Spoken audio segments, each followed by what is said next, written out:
Ada pertanyaan dari Bunda Laila di Dampit mengenai terapi apa yang Anda lakukan sehingga bisa melalui penyakit skizofrenia atau depresi atau bipolar. Ya, jawabannya saya terapinya selain obat itu saya selalu berkomunikasi. Belajar berkomunikasi dengan orang lain gitu ya, meskipun kadang komunikasinya abstrak kadang-kadang ya. Jadi lompat-lompat, saya bicaranya tuh nggak sesuai alur. Nah, lama-lama saya bisa berusaha untuk merangkai alur. Ya, misalnya kita bicara 1, 2, 3, 4, 5, kadang-kadang saya nggak gitu. Habis 1, 2, tiba-tiba ke 7, beda topik kayak gitu. Karena loncat-loncat kalau saya mengalaminya. Nah, setelah saya terapi dengan ngobrol terus dengan orang banyak, akhirnya saya bisa melalui atau bisa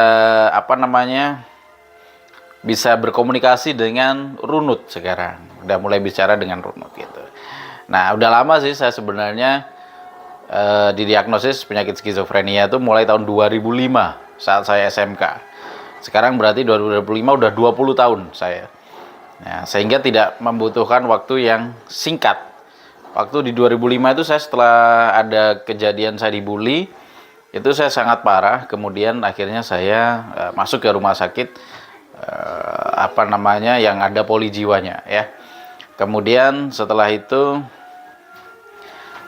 saya terapi obat, terapi macam-macam ya. Akhirnya yang paling yang saya pahami dan yang paling benar-benar berpengaruh pada diri saya itu adalah terapi obat dari medis ya. Jadi saya nggak lagi pakai alternatif, karena alternatif itu lebih ke arah spiritual sih kalau saya. Sehingga kalau spiritual itu kan masing-masing pribadi punya metode sendiri ya spiritualnya ya. Sehingga tidak bisa kita memaksakan spiritual saya dengan orang lain, nggak bisa.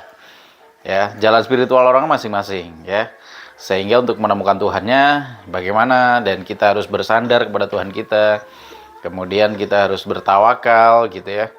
Nah, setelah itu kita akan terapi obat, kemudian terapi dengan apa yang kita bisa lakukan, misalnya komunikasi dengan orang lain. Selain komunikasi dengan orang lain, saya biasanya terapi saya itu nyanyi. Ya, saya menyanyi meskipun suara saya nggak begitu bagus, saya nyanyi aja.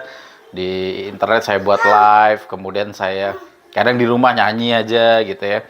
Nah, itu aja ya. Jadi melakukan hobi, terus ngobrol dengan orang lain, terus terapi obat ya.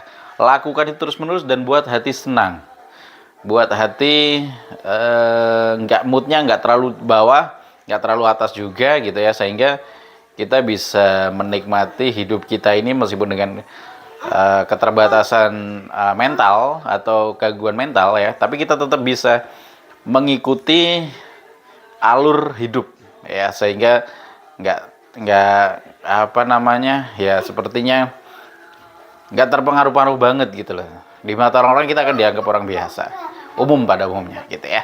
Oke, itu dari saya Rizal Firmansyah. Terima kasih, semoga Bunda Laila tadi yang menanyakan sudah paham bahwa terapi yang saya lakukan seperti itu.